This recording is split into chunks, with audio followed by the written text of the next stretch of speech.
네, 이제 다 같이 묵도 들으심으로 3월 신유의 원래 예배 시작하도록 하겠습니다.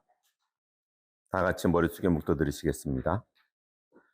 온 땅이여 여호와께 즐거운 찬송을 부를지어다. 기쁨으로 여호와를 섬기며 노래하면서 그의 앞에 나아갈지어다. 여호와가 우리 하나님이신 줄 너희는 알지어다. 그는 우리를 지으시니요 우리는 그의 것이니 그의 백성이요 그의 기르시는 양이로다.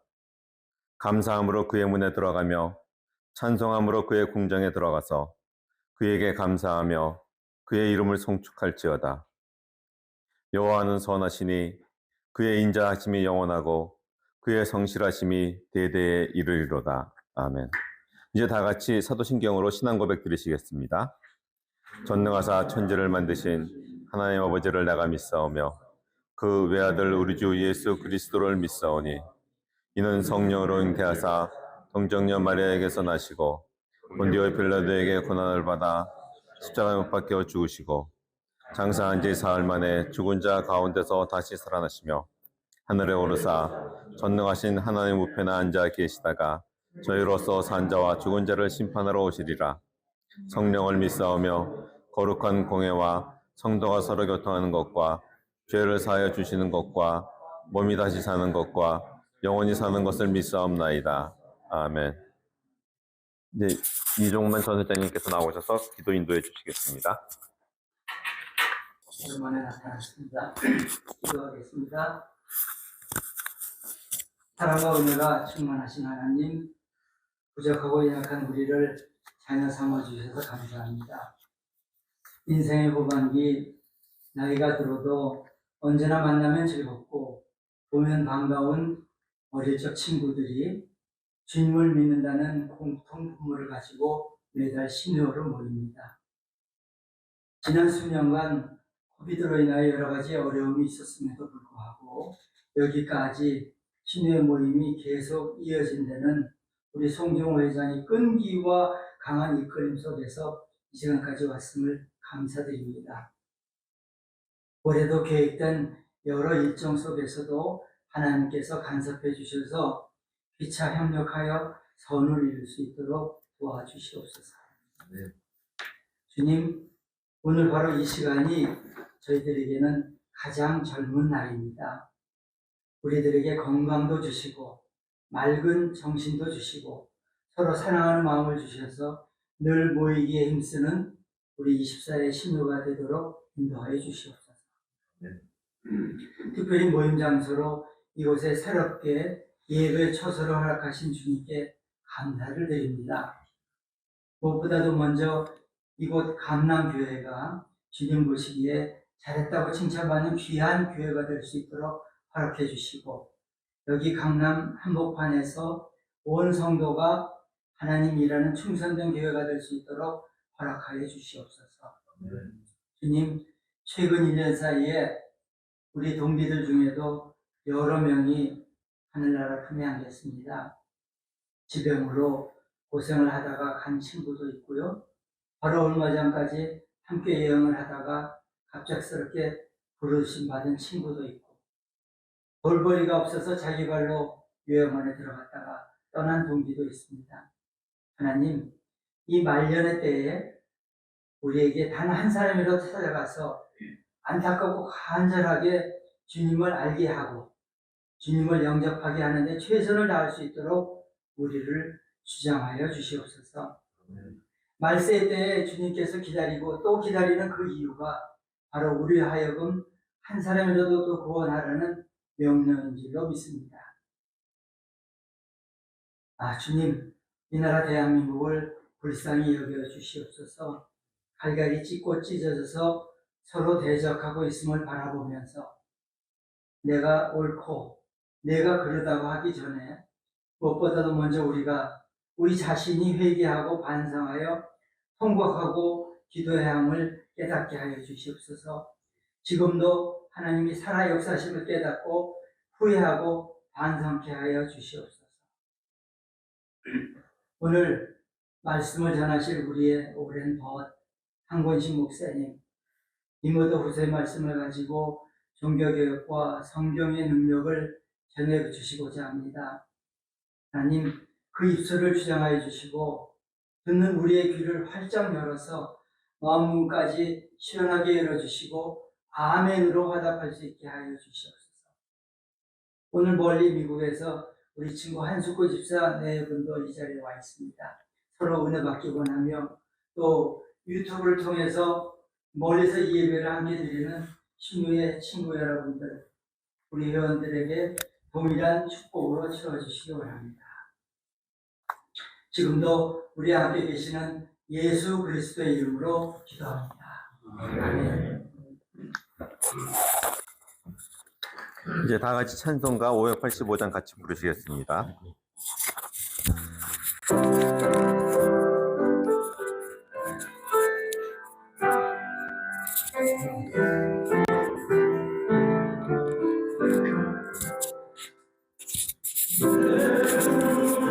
강한 소리요 황폐와 병기 됐으니 그날 안에서 우리를 구하여 내시리로다. 예번 수마기는 이때도 힘을 써 노력과 권세로 주기를 삼으니 전하에 누가 당하여 내 입만 의지하면은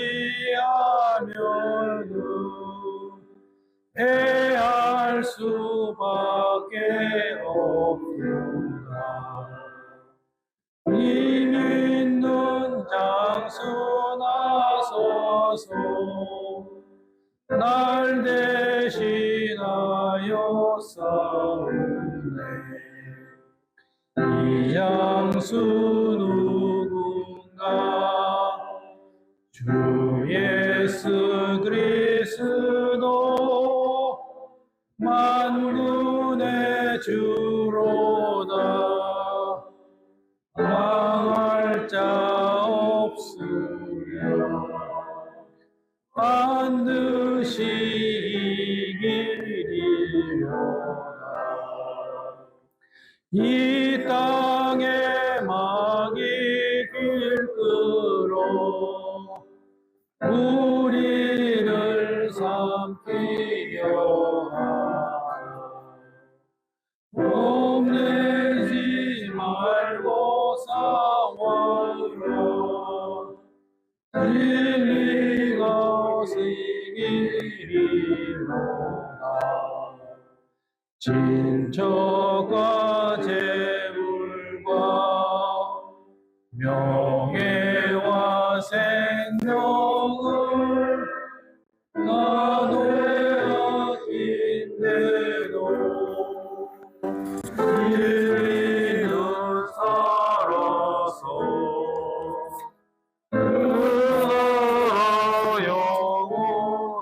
영원하리라.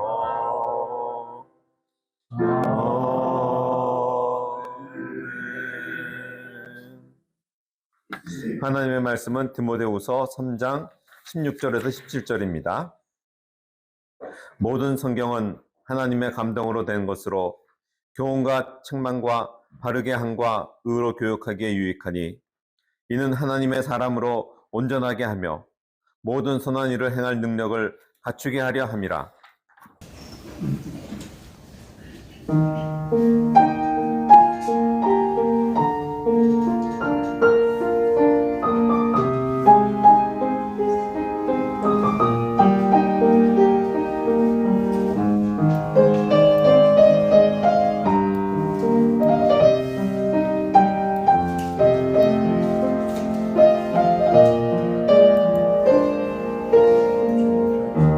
참 좋으신 주님 귀하신 나의 주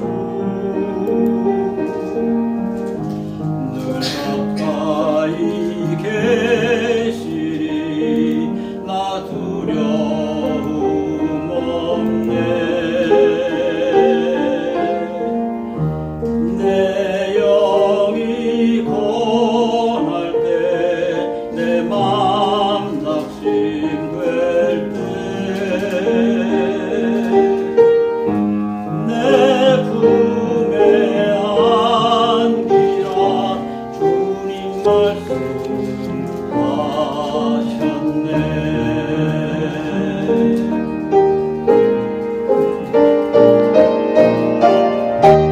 광야 같은 세상 주만 의지하며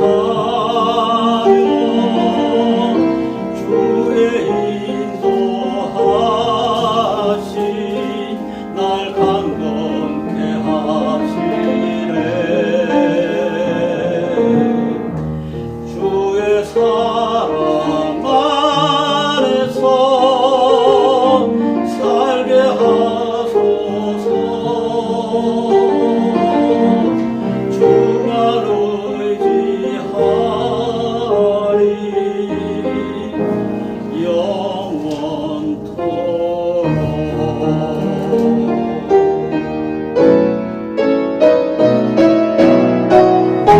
광야 같은 세상 주만 의지하며 주의 인도하심 날 강건케 하시네. 주의 사랑 안에서 살게 하소서. 주만 의지하리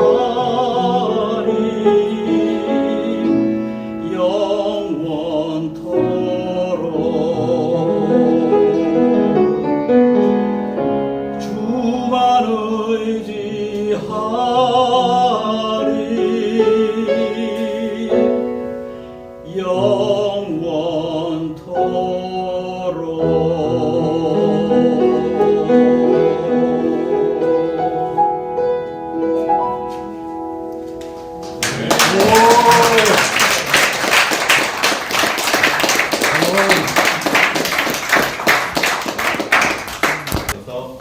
종교개혁과 성경의 능력이라는 제목으로 말씀 전해 주시겠습니다.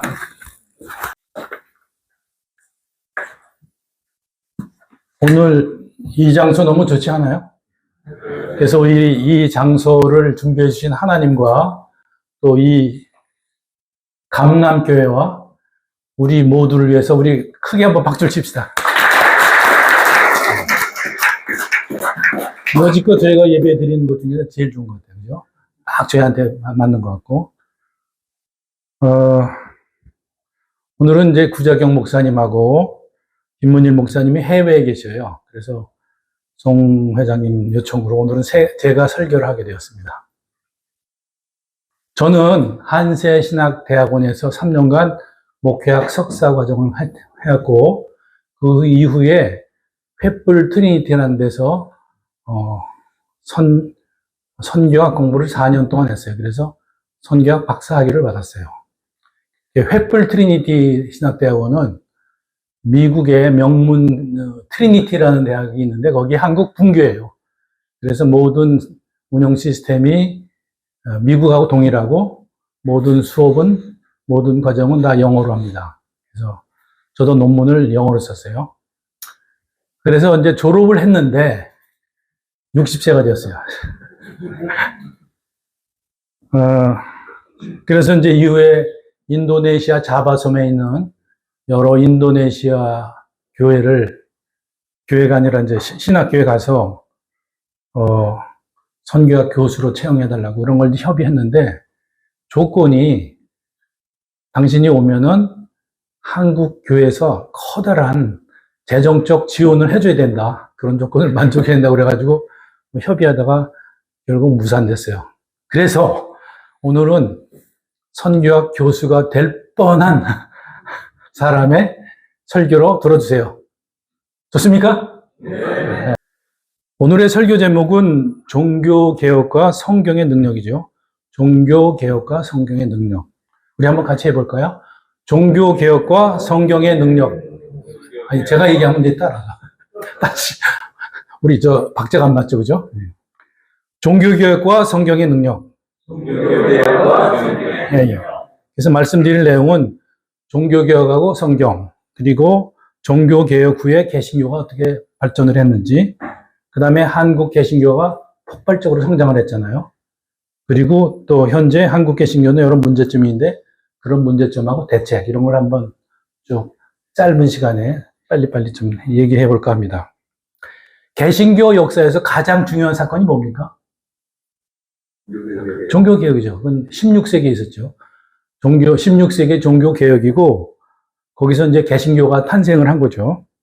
1517년 10월 31일 마틴 루터가 가톨릭의 면죄부 판매, 또 성직 매매, 또 가톨릭 내 부패를 개혁하려고 비텐부르크 교회에서 95개 반박문을 발표했습니다. 그래서 종교개혁의 3대 모토는 오직 믿음, 솔라 피데, 오직 은혜, 솔라 그라티아, 오직 성경, 솔라 스크립투라 이었습니다. 루터는 또 만인제사장론, 이거 들어보셨는지 모르겠는데, 이렇게 주장하면서 우리 모든 교인은 다 제사장이라는 얘기죠. 그리고 하나님과 직접 교통할 수 있고, 성직자와 이 신자 사이는 이렇게 구분하는 것은 옳지 않다고 했습니다. 반면에 가톨릭 신학에서는 사제는 단순한 중재자가 아니라 교회의 전통, 가톨릭은 교회 전통을 되게 중시하거든요. 교회의 전통과 성사, 미사 같은 걸 통해서 신자들에게 하나님의 은총을 전달하는 필수적인 존재라고 했어요. 필수적인. 그러니까 사제는 별도다 이거죠. 별도. 종교개혁 당시에 개혁자들에게는 교황의 권위를 뛰어넘는 새로운 권위가 필요했는데 그것이 성경이었어요. 이렇듯 종교개혁의 핵심은 성경이 우리의 신앙과 삶의 가장 최고의 권위다라는 원칙이었습니다. 그럼 종교개혁의 중심이 된 성경의 역사를 간단하게 살펴보겠습니다. 기원전 7세기에 유다 왕국의 요시야 왕은 성전 수리를 했어요. 그러다가 율법책을 발견했습니다. 그리고 그 율법에 이걸 찾아보니까 여러 가지가 써 있는 거예요. 그래서 그거를 회복을 하면서 우상 숭배를 제거하고 종교 개혁을 단행했습니다. 이후 유대인들은 여러 가지 고난을 겪었는데 바빌론 포로 시기도 경험하고 다시 귀환하는 그 경험을 하게 됩니다. 근데 이때 성전이 완전히 파괴되었어요. 자기네들이 믿었던 성전이 없고, 그래서 자기네들이 늘 드리는 희생 제사를 드릴 수 없었어요. 그래서 유대인들은 율법을 연구하고 예배 드리는 방식을 강구해내게 됩니다. 그 이후에 유대교는 성전 중심의 신앙에서 율법 중심의 신앙으로 변화하게 됩니다. 그 이후 BC 3세기경에 유대인의 12지파가 있잖아요. 거기에서 6명씩, 12 곱하기 6 하면 72명 아닙니까? 72명의 유대 학자들이 이집트의 알렉산드리아에 모였어요. 이들은 히브리어로 기록되어 있지만 여기저기 흩어져 있던 유대 민족을 그 율법서를 정리해서 히브리 성서를 만들었어요. 히브리 성서. 그리고 그 당시에 그 여러 가지 디아스포라 해가지고 이제 이 사람들이 히브리어를 잊은 사람들이 많은데, 그런 히브리어를 잊어버린 유대 민족을 위해서 히브리 성서를 코인의 그리스어로 번역을 했습니다. 코인의 그리스어는 당시 저작거리, 서민들이 통용하는 그리스어였어요. 그래서 이 그리스어를 70인역이라고 합니다. 여러분 들어봤죠? 70인역. 네. 70인역이 그거예요. 이걸 다른 말로 하면 이제 그리스어 구약이라고도 합니다. 좀 세월이 흘러서 AD 90년경에 유대인 율법학자들은 얌니아가 지금 이제 우리 전쟁을 하는 가자 지구에서 조금 북쪽으로 가면은 조그만 이제 도시가 있는데, 얌니아라는 데서 회의를 열어가지고 히브리 성서의 경전을 39권으로 확정했어요. 39권이 중요한 이제 숫자입니다. 그러면서 70인역에 이제 BC 3세기에 BC 3세기 아니지. BC 3세기 70인역이 있었잖아요.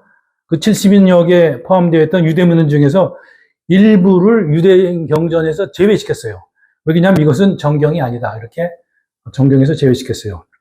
하지만 가톨릭은 AD 382년에 로마 주교회에서 구약을 46권으로 결정해서 이걸 정경으로 인정했어요. 그러니까 여기는 39권이 아니라 46권이죠.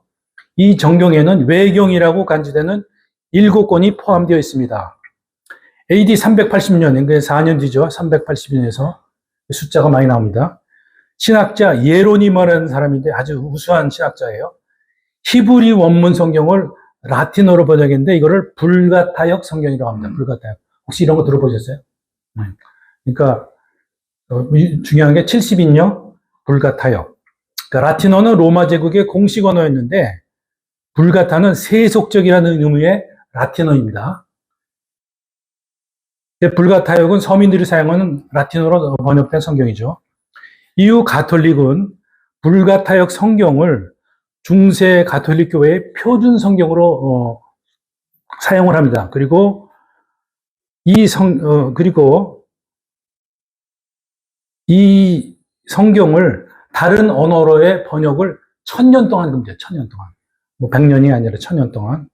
이 기간 동안 라틴어 성경은 오직 사제들만 읽을 수 있고 평민들은 읽는 것 자체가 금지되어 있어요. 읽는 거 금지가. 그 일반인들은 어떻게 합니까? 그래서 그림이나 또는 뭐 성상, 조각, 또 스테인드 글래스를 통해서 성경 이야기를 배웁니다. 그래서 우리가 유럽 여행 가면은 이런 것들 엄청나게 많죠. 그래서 그 나라가 문화가 발전한 게 아니라 성경을 이렇게 설명하려고 이렇게 여러 가지 이걸 동원했어요. 1517년 종교개혁이 해죠.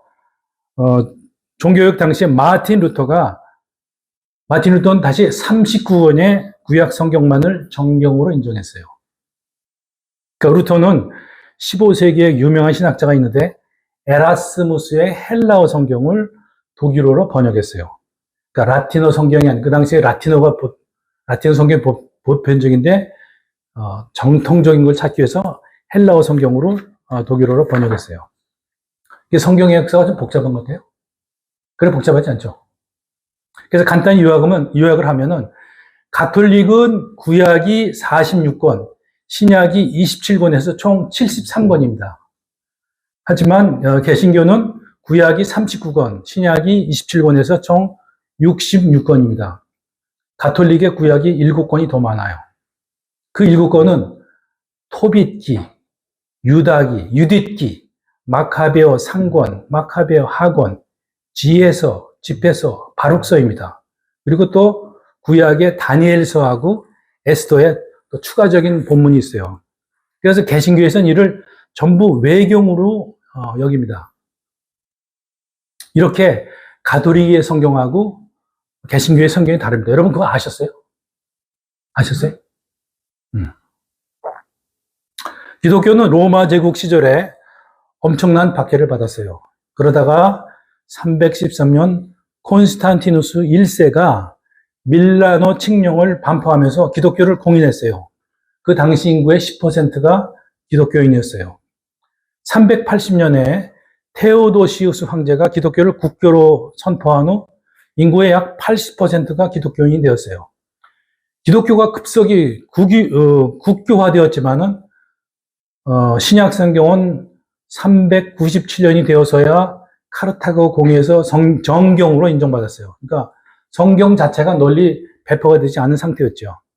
그래서 당시의 가톨릭은 이 성경보다는 미사, 성지 순례, 성물 숭배, 이를테면 사도 베드로의 유해, 예수님의 옷자락, 누구의 발톱, 이런 것들을 숭배했고, 또 성인, 영어로 세인트라고 하는데 성인들을 존경하는 데 중점을 두었어요. 마틴 루터 전에도 종교개혁을 위한 노력이 많이 있었어요.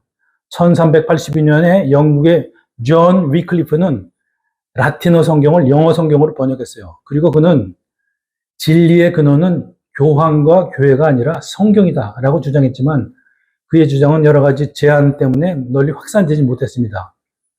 14세기에는 체코 프라하 대학의 교수였던 얀 후스라는 분이 있는데 그분이 가톨릭을 비판하면서 성경 중심의 신앙을 주장했어요. 그러다가 1415년 콘스탄트 공의회에서 후스는 이단 판결을 받고 화형에 처해졌습니다. 그러나 그의 순교가 유럽의 종교의 개혁을 하는데 그 큰 불씨로 작용했죠. 가톨릭은 유럽 각국의 자구 성경 번역을 이단적 행위다. 그러니까 성경 번역 자체가 이단이라는 얘기예요. 그래서 탄압을 했어요. 탄압에도 불구하고 자국어 성경은 널리 퍼져서 유럽의 종교 구조를 변화시키는 결정적인 역할을 하게 됩니다. 마틴 루터가 종교개혁에 성공할 수 있었던 것은 개혁 선구자들의 희생과 헌신, 그리고 1456년 중요한 구텐베르크의 인쇄술 발명이 있었는데 이것에 힘입은 바가 큽니다. 그럼 종교개혁 후에는 어떤 변화가 있었을까? 먼저 가톨릭에서 개신교가 완전히 분리됐죠. 그 다음에 개신교는 다양한 종파로 이렇게 분화가 됩니다. 유럽에서는 루터교가 생겼고요. 장 칼뱅이라고 유명한 천재적인 신학가가 있는데 이 사람이 기독교 강해를 전술해서 그 당시 종교개혁에 따른 혼란한 개혁 신학을 잘 정리를 했어요. 그 칼뱅의 개혁 신학에 이것을 따르는 교회가 개혁교회인데 스위스와 네덜란드와 스코틀랜드에 그런 교회들이 생겼어요. 영국에서는 헨리 8세가 자기의 이혼 문제 때문에 그 로마 가톨릭하고 별개해서 성공회를 만들었어요. 앵글리칸 처치. 그래서 이거는 가톨릭하고 개신교를 혼합한 형태입니다. 미국에서는 종교적 자유를 찾아온 개신교도들이 정착하면서 다양한 종파가 형성되었어요. 장로교, 침례교, 감교가 대표적이고 감리교 중에서 성결교, 오순절교단 이런 것들이 많이 나왔어요. 그럼 종교개혁으로 어떤 후유증이 있었습니까? 종교 간에 치열한 전쟁이 있었어요. 프랑스에서는 가톨릭과 개신교 간의 위그노 전쟁이라고 하는데 그게 1562년부터 36년간 벌어졌어요. 위그노라는 것은 프랑스의 개신교 신자를 말합니다. 독일에서는 30년 전쟁이라고 해서 1618년부터 1648년까지 30년간 전쟁이 지속되었어요. 처음에는 가톨릭하고 개신교 간의 종교 전쟁으로 시작했는데 서로 다 정치적인 이해가 있어서 유럽 전체로 확산된 아주 대규모 국제 전쟁이 되었어요. 이 전쟁에서 유럽에서 800만 명이 사망했다고 합니다. 그러니까 이게 간단한 전쟁이 아니었어요. 그리고 사실 종교 전쟁은 더 잔인해요. 더 일반 전쟁보다 더 잔인하고 아주 너무너무 상대방을 미워하는 거죠. 그래서 막 어떻게 하면 잔인하게 죽일까 연구해서 새로운 방법을 막 이용하는데, 여하간 종교개혁은 근대 유럽의 정치와 사회 구조를 뒤흔드는 아주 큰 사건이었어요. 또 경제적인 면에서 종교개혁은 경제 활동을 신앙하고 연결시켜서 노동윤리를 강조하고 자본주의 정신이 이렇게 형성하는 데 기여했죠. 또 상업과 금융도 발전하고 자본주의가 크게 성장할 수 있었어요. 제가 이제 신학대학원 시절에 여름방학이 되면 이제 희망자연에서 이제 성지순례를 해요. 그래서 제가 3년 동안 매번 성지순례를 갔어요. 한 번은 이제 사도 바울의 성지 코스, 그래서 터키, 그리스, 로마 이렇게, 또 다음에는 이집트, 이스라엘, 요르단 이렇게. 3학년 때는 유럽에 가서, 유럽에 지금 얘기한 종교 개혁의 성지들 있죠. 지금 독일에 여기 지금 아까 성당이라든지 그다음에 루터가 독일어로 성경을 번역을 했잖아요. 그게 이제 자기네 숨어서 지낸 데서 파문을 당해가지고, 거기 이제 높은 산에 있는 성인데, 거기 가서 그런 데도 가보고, 또 장 칼뱅이 제네바에서 개혁 운동을 했는데, 거기도 가보고 해서, 그래서 저는 이제 그게 잘 정리가 되고 아주 이해가 쫙 되는데, 여러분도 그러신지 모르겠네요. 그러면은 이제 한국의 개신교는 어떻게 성장을 했나, 이렇게 한번 더 보겠습니다. 개신교는 1884년 9월 20일 날 감리교 선교사 호러스 알렌이 제물포에 도착하면서 시작됐습니다. 알렌 선교사는 의사였어요. 우리 정 의장님 같이. 의사여가지고 재중원을 설립하고 의료 선교를 통해서 개신교 확산에 기여했어요.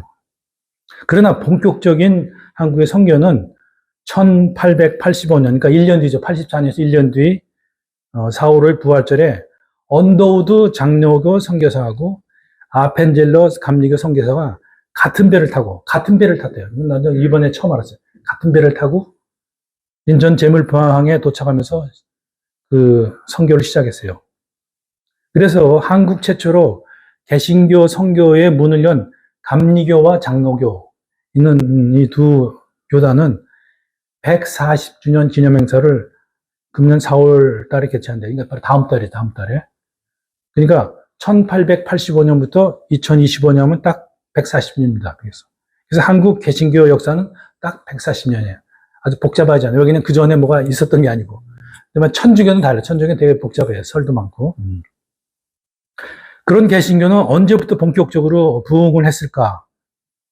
보통 1907년 평양 대부흥 운동부터라고 합니다. 이 부흥에는 사경회라고 하는 성경 공부 운동이었어요. 그러니까 그냥 이 교회가 부흥될 때는 항상 성경을 공부했어요. 성경을. 그러니까 1907년 1월 14일 오후 7시에 장대현 교회에서 길선주 장로라는 분이 1,500명의 신자들 앞에서 자신의 죄를 고백하고 회개를 했어요. 그는 진짜 찐 회개를 했어요. 진짜 아주.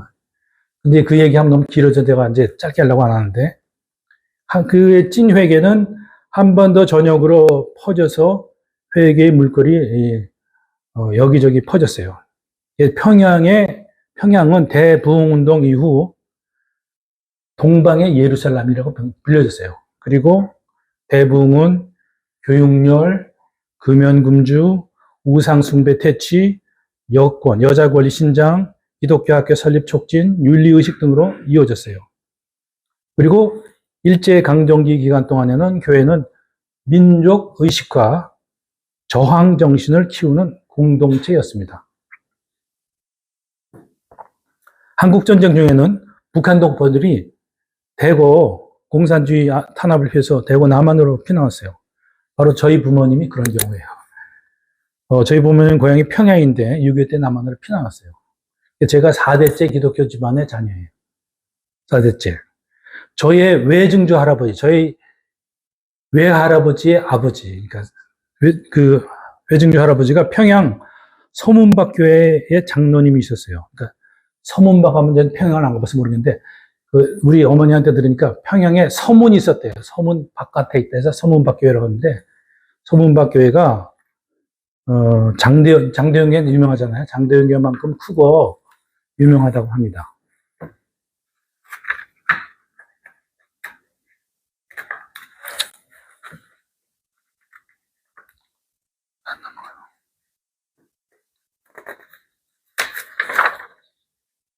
(1960년대가) 되면서 경제개발이 본격화되면서 교회는 농촌에서 도시로 이동한 많은 사람들에게 공동체의 중심이 되었어요.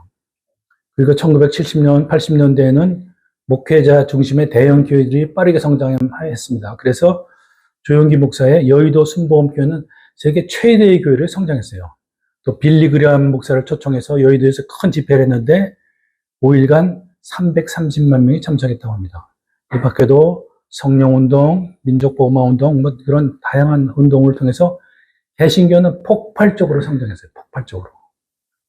그래서 평양 대붕 당시 기독교 인구는 그 당시 전체 인구가 2천만 명이었다고 합니다. 2천만 명. 2천만 명의 1%는 20만 명이었대요. 20만 명. 정말 작았죠.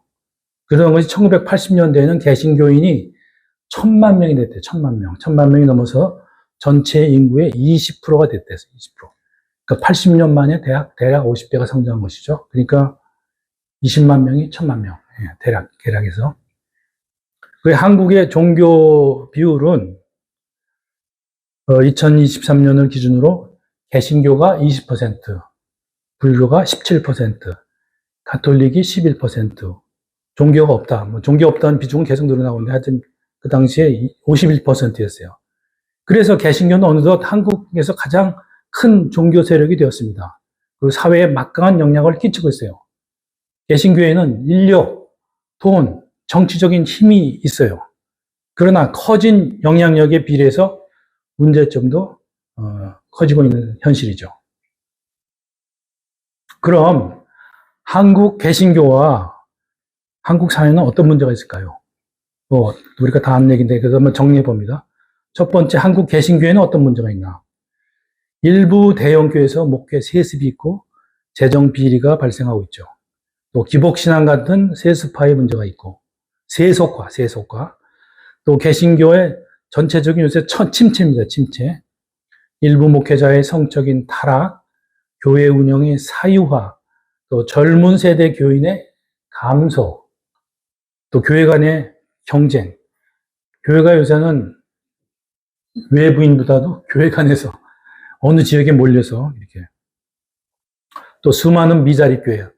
이게 불편한 진실이라고 하는데 교회의 한 50% 이상이 미자립 교회라고 해요. 그 다음에 이기적이고 배타적인 성도들.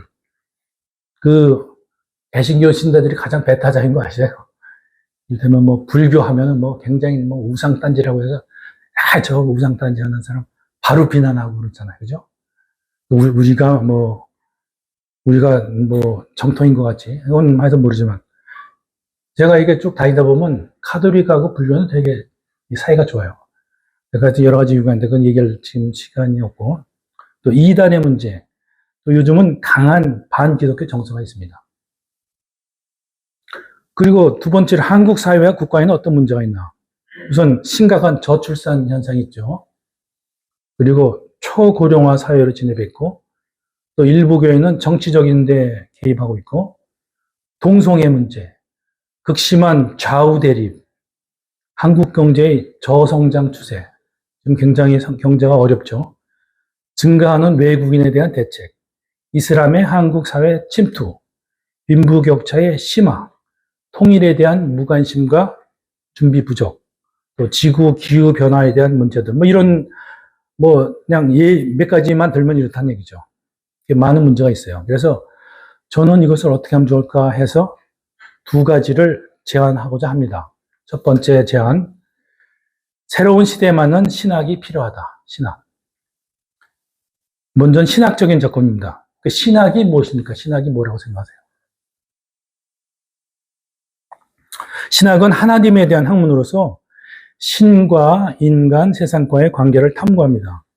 신학에는 자유주의 신학 같은 신학이 있어요. 그래서 이런 신학은 전통적인 교리보다는 이성, 과학, 경험, 역사적 연구를 중시하는 신학입니다. 또 복음주의 신학같이 성경의 권위를 강조하고 예수 그리스도의 복음을 전하는 것이 가장 핵심인 신학도 있어요. 전혀 상반되죠. 또 조영기 목사같이 미국에서 도입한 교회 성장 신학을 한국에 적용해서 이 초기에는 천막교회였는데 이것을 세계 최대의 교회로 성장시킨 신학도 있어요. 이것도 신학이에요, 신학. 교회 성장 신학. 신학교를 2년간 다닌 것이 학력의 전부인 조영기 목사이지만 성경을 깊이 파고들어서 연구하고 성령에 사로잡혀서 교회 성장을 실제로 이뤄냅니다. 그가 이제 성경에서 교회 성장이 그런 핵심 성경 구절이 있죠. 아주 유명한 얘기인데 요한 3서 2절이죠. 사랑하는 자여 내 영혼이 잘된 같이 내가 범사에 잘되고 강건하기를 내가 강구하노라. 뭐 이런 게 있죠. 그러나 이제 교회 성장 신학은 양적 성장을 추구하고 기업 같은 마케팅 원리를 썼다는 비난을 받고 있습니다. 여기서는 이게 이제 하나님의 그런 게 아니라 세상적인 방법을 썼다는 얘기죠. 그럼에도 불구하고 교회 성장 신학으로 교회들이 실제로 성장을 했어요.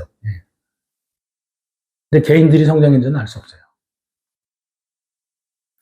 그러면은 그 교회 성장 시대 다음에는 어떤 시대라고 생각합니까? 지금은 이제 첨단 과학 시대이고 인공지능 시대이죠. 새로운 시대에는 새로운 신학이 필요해요. 새로운 패러다임이 필요합니다. 그래서 제가 이렇게 뭐 새로운 필요하다 하면 너무 이제 막연해서 제가 한 예를 들어보겠습니다. 예, 어떤 신학을. 이를테면은 화합과 번영의 신학이면 어떨까? 이건 예입니다, 이게. 화합과 번영이라는 건 이제 Theology of Harmony and Prosperity. 그렇죠? 오늘날 모든 영역에서 갈등이 심해지고 있어요. 하나님하고 인간관계, 인간과 인간관계, 인간과 자연관계, 한국 사회의 자와 우의 관계, 남북 통일을 닥칠 남과 우의 관계, 이런 모든 분야에서 갈등이 있어요, 갈등. 이런 모든 영역에서 화합, 신학이 필요하지 않을까 생각합니다.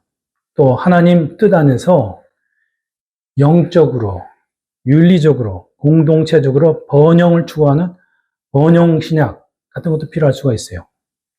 신명기 26장 1절에 내가 내 하나님 여호와의 말씀을 삼가 듣고 내가 오늘 내게 명령하는 그의 모든 명령을 지켜 행하면 내 하나님 여호와께서 너를 세계 모든 민족 위에 뛰어나게 하실 것이라고 말씀하셨습니다. 한국 경제가 지금 점점 어려워지고 있어요.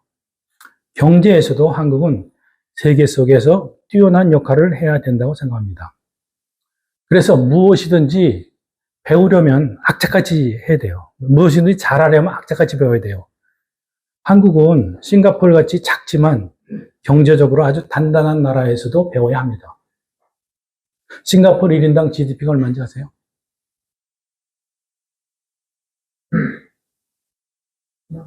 네?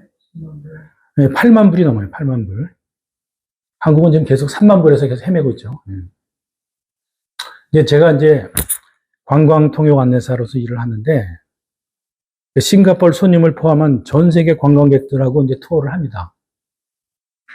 특히 이제 싱가포르는 도시국가이기 때문에 이 사람들 한국의 자연환경을 아주 좋아해요. 자연환경. 싱가포르 사람들하고 뭐 한 6일 내지 7일 정도 한국을 이렇게 딱 투어를 하면은 굉장히 친해져요.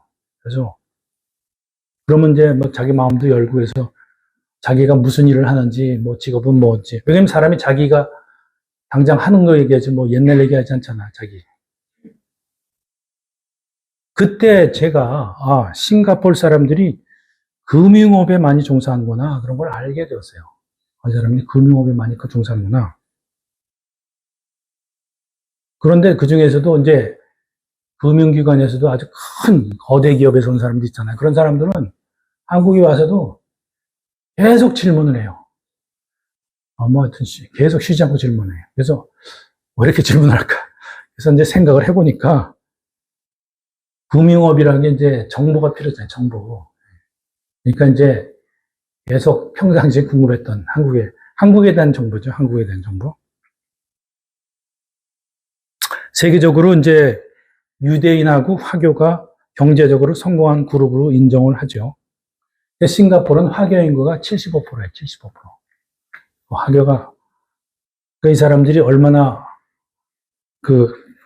잘 돈을 벌겠어요. 그리고 싱가포르의 공용어는 영어, 중국어, 말레이어, 타미로 등 4가지입니다. 4가지. 싱가포르 정부, 이거 손님이 저한테 설명해 준 건데, 싱가포르 정부는 중국하고는 제조업으로 경쟁이 안 된다는 사실을 일찌감치 깨달았대요. 그래서 금융업하고 투자업을 집중 육성했다고 합니다. 이제 싱가포르는 세계적인 금융허브로서 뉴욕, 런던에 의해서 세계 3위의 금융허브입니다. 그래서 우리 한국 사람들 분발할 필요가 있죠. 또 시야도 넓혀야 되고요. 두 번째 제안입니다. 이제 많은 문제가 있는데 이런 제기된 문제를 사회과학적인 방법으로 연구해서 해결하면 어떨까 이렇게 생각합니다. 이런 데에는 뭐 저출산의 문제도 있고 젊은 교인 감소 문제도 있고 제가 앞에서 또 얘기할 필요는 없지만 여러 가지 제기한 한국 개신교와 사회 문제들이 있잖아요. 그래서 이 문제를 뭐 다 구체적으로 다 얘기할 수도 없고 그러니까 문제의 연구와 해결 방법이 각각 다르니까 제가 한 가지 예를 들어보겠습니다. 요즘 각 교회마다 가장 심각한 문제가 젊은 교인의 감소 문제예요. 젊은 교인 감소. 다 느끼시죠? 다 못 느끼시면 이제 그쪽을 잘 안 봤다는 얘기인데. 그래서 이런 연구를 하려면 다음 순서로 진행할 필요가 있어요. 이런 거 하려면 우선 연구 주체를 결정하고 누가 이걸 연구할 건지, 둘째로 연구 대상을 정해야겠죠. 젊은 세대하면 도대체 몇 살부터 몇 살이냐, 그 다음에 남자인지 여자인지, 교회는 다닌 사람을 대상으로 할 건지, 안 다닌 사람을 할 건지, 그리고 셋째, 연구 방법론을 결정해야겠죠. 질적인 연구냐, 양적인 연구냐. 그래서 질적인 연구면 심층 인터뷰를 하고, 양적인 연구를 한다면 설문지를 만들어서 대략 많은 사람을 대상으로 할 수 있고, 그래서 데이터를 수집하고, 분석하고, 대책을 수립하고, 그 다음에 구체적으로 실시하는 거죠. 그래서 이제, 이게 그냥 한 예입니다. 그러니까 요새 젊은 교인 감소에 대한 대책은 소통하고 변화가 필수라고 합니다. 소통하고 변화.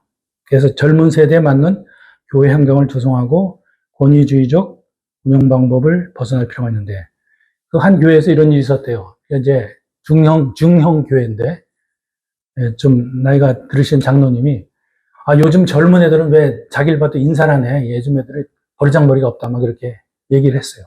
그랬더니 이제 그거를 어떤 젊은이 앞에서 얘기했는데, 그 젊은이가 속으로, 겉으로는 아니라 속으로, 야, 네가 먼저 인사하면 안 되냐? 라고 속으로 생각하고 겉으로 예, 장로님 알겠습니다. 이렇게 얘기해야 됩니다.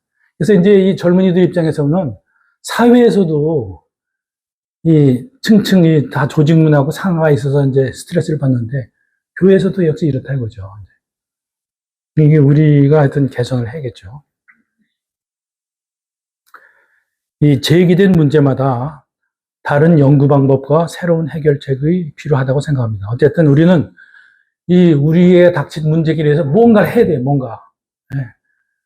이거 어떻게 합니까? 뭔가를 해야지. 예. 제가 요새 챗 GPT를 이제 인공지능 공부를 했는데, 챗 GPT한테 이제 물어봤어요. 미국의 심각한 사회 문제가 무엇이지? 하고 제가 물어봤어요. 그랬더니 챗 GPT가 이렇게 대답해 주더라고요. 총기 폭력, 마약, 빈곤과 노숙자 문제, 미흡한 의료보험, 인종차별, 이렇게 쭉 얘기하더라고요. 맞습니까? 한 집사님? 네, 맞습니다. 네. 챗 GPT 되게 똑똑해. 그래서 제가 보니까 미국의 문제는 한국 문제보다 훨씬 심각한 것 같아요. 한국의 문제는 연보이라고 얘기했지만, 그렇게 심각한 것도 아니기도 하네. 하지만, 한국의 문제는 저출산같이 겉으로 잘 드러나지 않아요. 그렇지만 속으로 나라를 점점점 이렇게 약화시키는 그런 모습을 나타나고 있어요. 그래서 우리 뭔가 해야 돼요. 네. 이제 말씀을 마무리하겠습니다.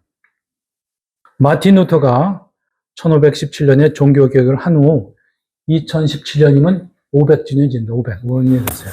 지금 2025년이니까 508년이 됐어요. 그렇지만 세상은 여전히 개혁이 필요해요. 개혁이.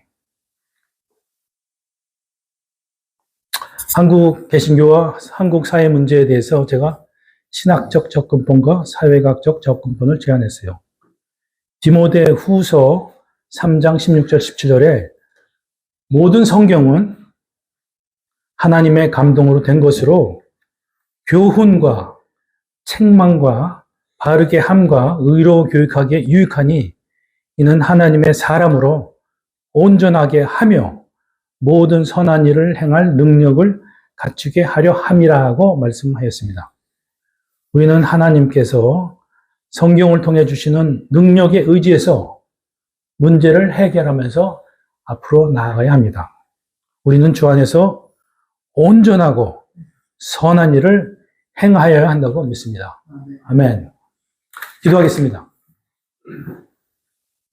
주님, 이 시간 종교개혁과 성경의 능력에 대해서 생각해 보았습니다. 종교개혁을 통해서 저희가 한국 땅에서 하나님께 직접 기도하고 신앙생활을 할 수 있게 하여 주셔서 감사합니다. 한국 개신교의 문제와 한국 사회가 직면한 문제에 대해서도 생각해 보았습니다. 우리 개신교가 성경을 통해서 새롭게 변화되고 거듭날 수 있도록 주님 도와주십시오. 예수님 이름으로 기도했습니다.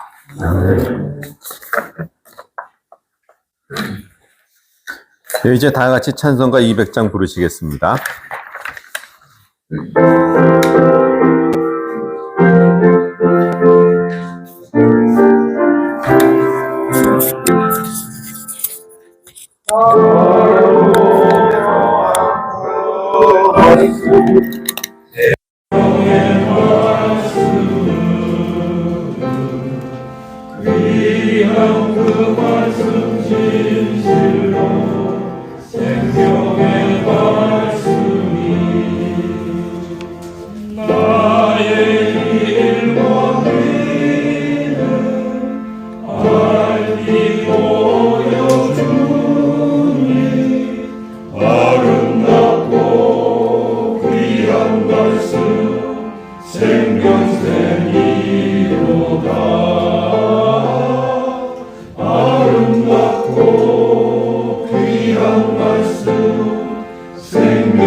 생명샘이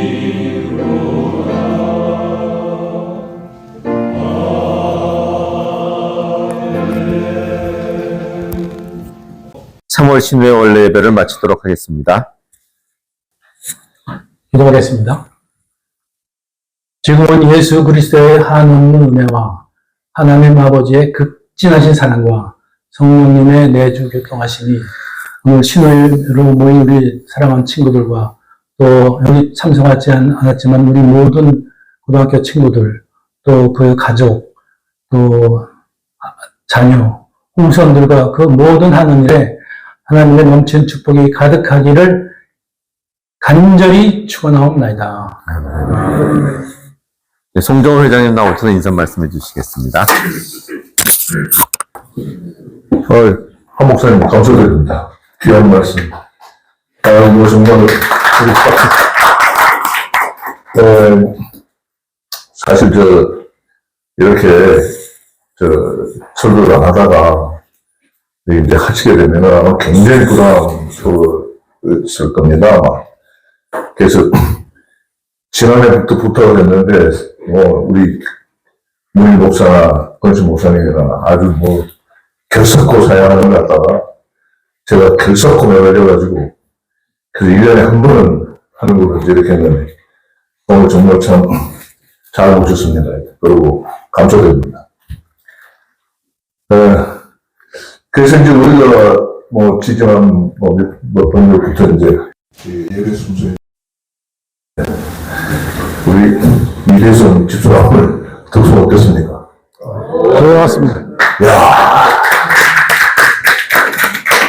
정말 제가 무슨 아마 계시를 받은 것 같아요.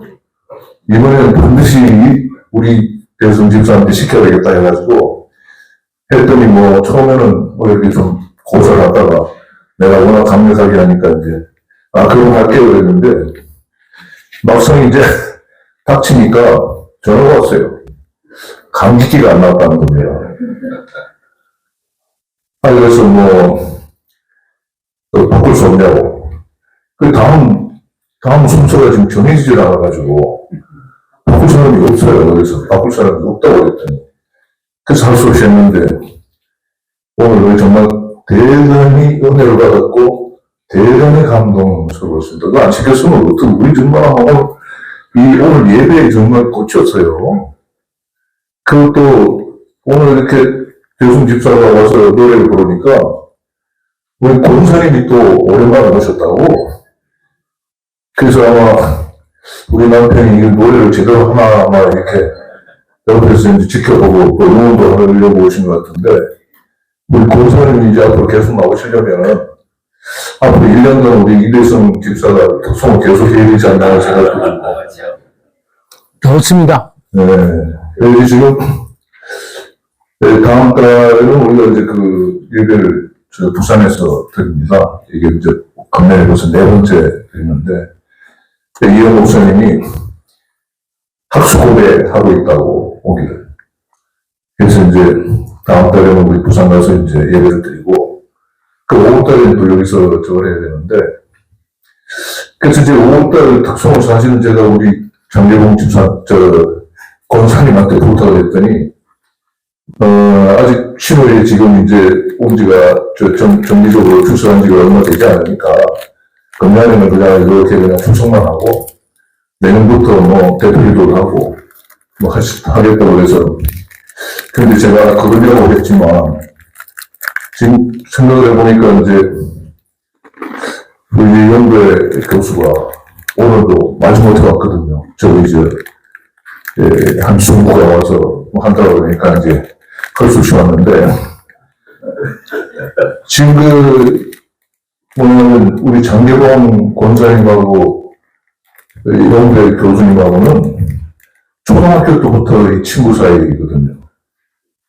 그래서 우리 장계봉 권사님이 특송을 하면은 연구에서부터 한숨씩 와서 평을 쳐야 될 것 같아요. 그래서 제가 강보도 못하겠는데, 그게 그림이 딱 그려지지 않습니까? 여러분 다? 네? 우리 어떻게 생각하십니까? 그러면, 우리, 이렇게 좀 박수 좀 쳐가지고, 이렇게. 그럼 이제, 어떻게 되느냐면, 6월달에는 저희 이제, 설교를 김은일 목사가 하게 됐습니다.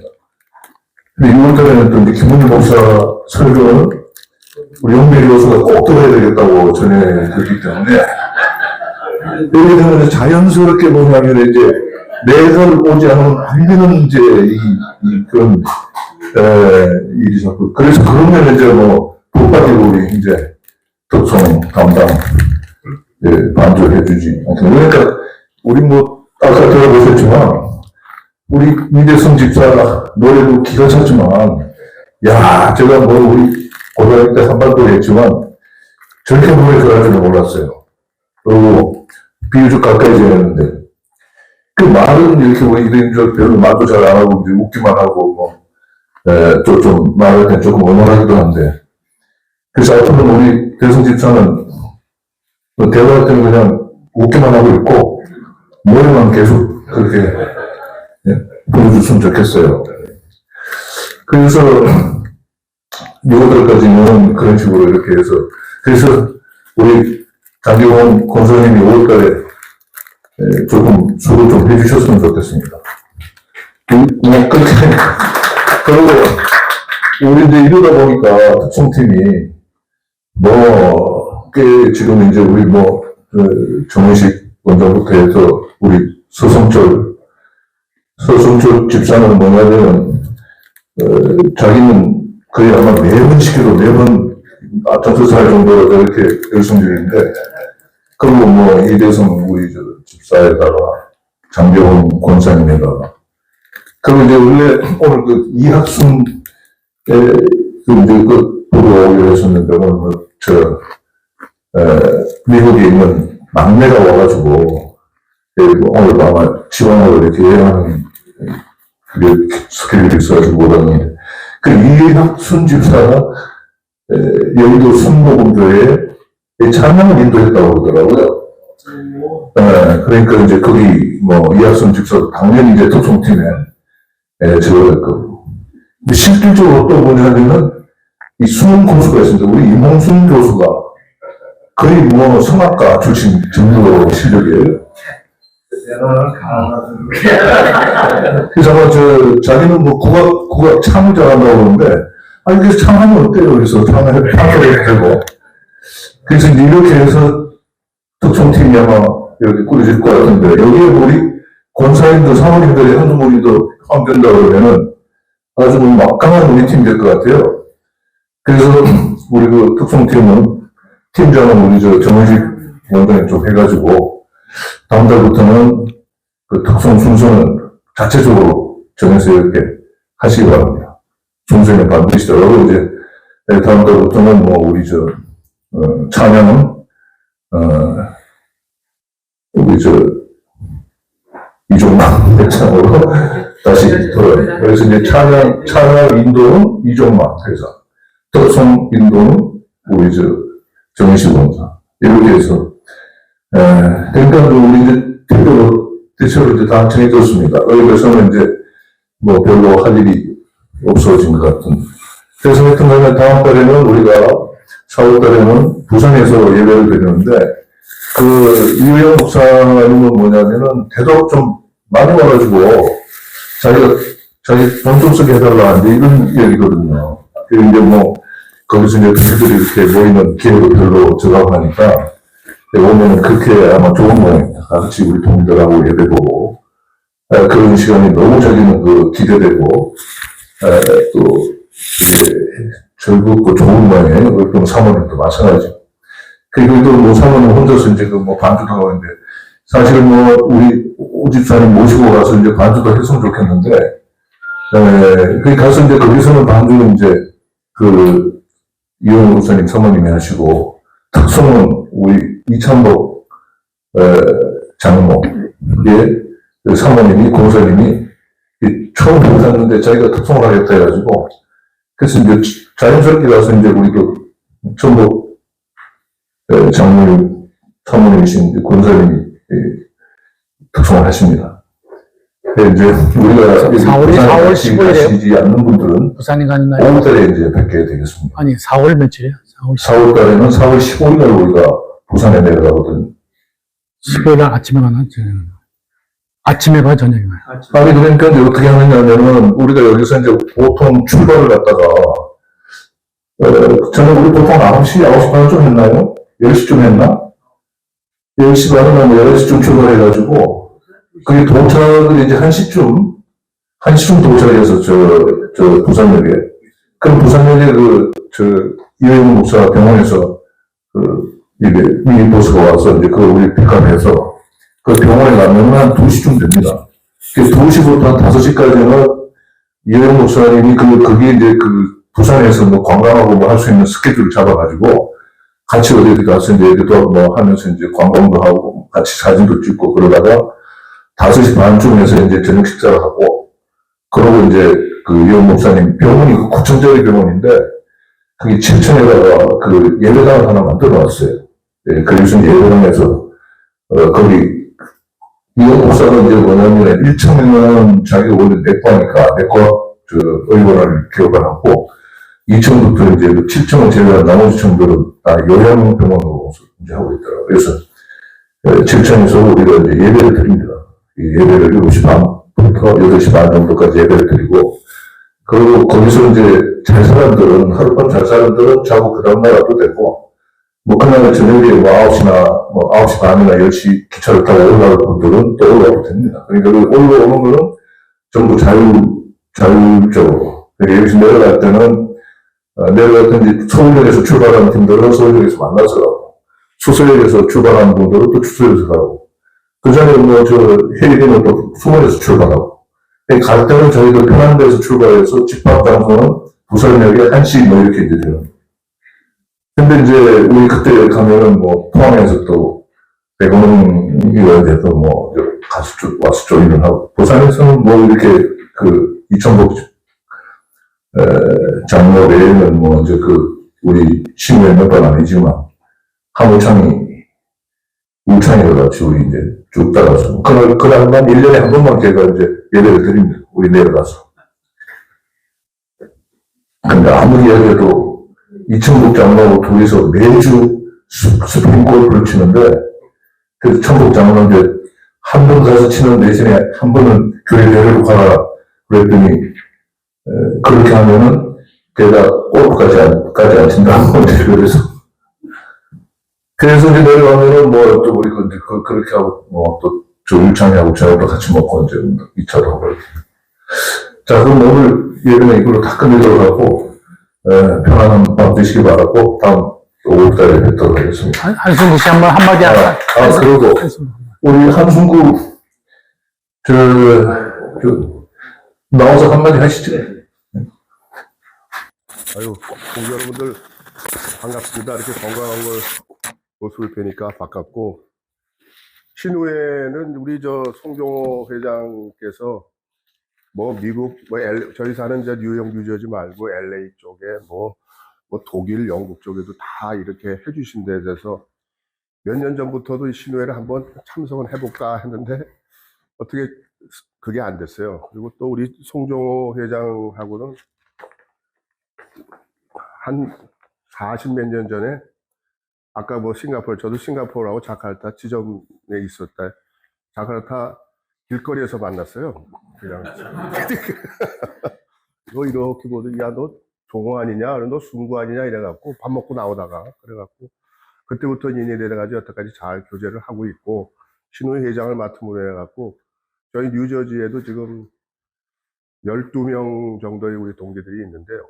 참 우연찮게 12명이 다 기독교 교인입니다. 그리고 열심히 믿고 있고, 신우회에서 계속 올려주니까 그걸 가지고 많이 그걸 하고 있습니다. 그리고 일어나서 인사 한번 드려, 우리.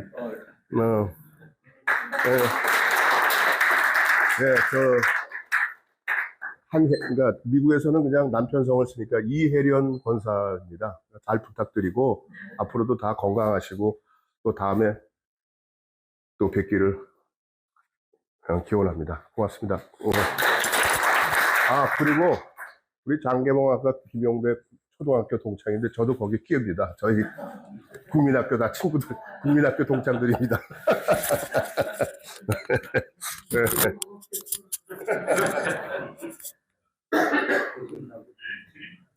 그러니까 세 분은 그때 아마 뭐 이제 서울에서 학교 나오신 분들은 다 아시겠지만 그 당시에 우리나라에 진짜 소위 방북해나 낀다는 집안에 자녀들만 다닌다는 경기대학 초설 영설 뭐 초등학교인가 그게 동창도 오늘 이거 동창이라는 겁니다. 아까 우리 한총구 집사가 잠깐 이야기했는데 한총구 집사하고 제가 언제 만났냐 그때가 82년입니다. 82년에 저는 그때 인도네시아 칼리만탄이라는 데 있었고 저 친구는 이제 그때 화성 그때 신발을 하던 거기에서 이제 싱가포르 제사로 나왔다가 이제 다시 뭐 이렇게 트랜스포 해가지고 자카르타로 왔는데 그 인도네시아 자카르타라는 큰 도시에서 거기는 굉장히 더운 데거든요, 낮에. 그래서 길바닥에 사람들이 거기 다니는 이거 하는 사람들 외에는 거의 없습니다. 다 차 타고 다니는 사람이 없는데. 우연히 저도 그때 뭘 하다가 이렇게 나와서 길거리에서 이렇게 왔는데, 누구하고 똑같이 생긴 친구가, 덩치도 똑같은 친구가, 이렇게 거기 있는 거예요. 그래서, 아니, 여기 중국 사람이 하니까, 야, 중국 저기도 누구하고 똑같이 저렇게 생긴 놈이 있구나 하고, 그러고 이제 이렇게 지나갔어요. 지나갔는데, 저 한참 쳐다보더니, 이렇게 지나가는 세우더니, 혹시 서울고등학교 안 나왔냐고. 근데 그게 아마 그렇게 만나는 경우가, 그게 얼마나 되겠습니까? 그게 거의 프로테이지로 따지면 1억 분의 1도 될까 말까 정도로. 한국에서도 우리가 졸업하고 나가지고 평생 죽을 때까지 못 보는 경우가 많은데, 거기서 그렇게 인도네시아, 또 82년에 우리가 30살 조금 넘고 이랬을 텐데, 해외에 나가기도 힘들었고, 사실. 근데 그런 데서 또, 하필 거기 가서 그 큰 도시에서 길바닥에서 더더구나 그렇게. 근데 그래서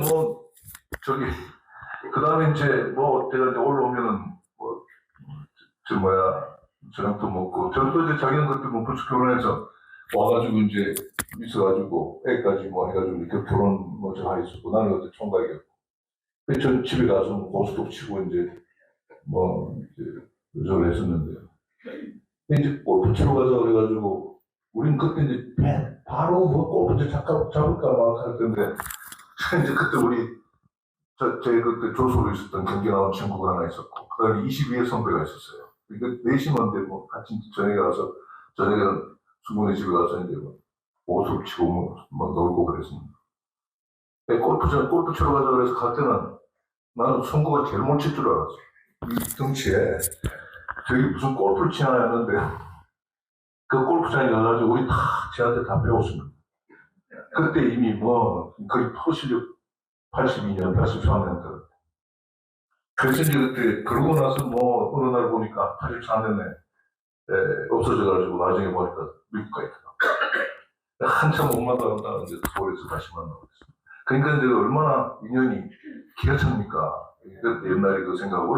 지금 딸내미는 또 인도네시아에서 나왔어요. 나와가지고 이제 이거 갔거든. 이렇게 생각하면, 그때 생각하면은 이게 정말, 너무나 정말 참 그래서 지금 미국 가면은 가급적이면 이제 제가 뉴욕으로 가든지 올라가든지, 또 아니면 지가 또 이 몸을 이끌고 차 5시간 운전해서 내려옵니다. 그래서 이번에 3월달에 온다 그러길래 지난해 가급적이면은 여기 맞춰가지고 와가지고 신호에 좀 연락을 했습니다. 이렇게 또 날짜 맞춰가지고 오기가 이렇게 쉽지 않지 않습니까? 감사한 거죠. 하여튼 정말 와줘서 고맙고 환영하고 여기 잘 있다가 건강합니다.